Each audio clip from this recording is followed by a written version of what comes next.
Hey everyone and welcome back. So today in this video I am going to be showing you how to do a test order on your Shopify. So let's just begin. So very first thing that you need to be doing is head over to your settings at the bottom left side of your dashboard and then head over to purchase orders.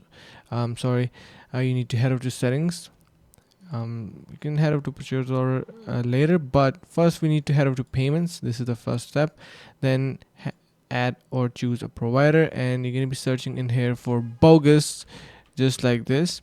And you can see for testing bogus gateway, you need to add that onto your site. Click on activate, just wait for a couple of seconds. You can see it is now activated.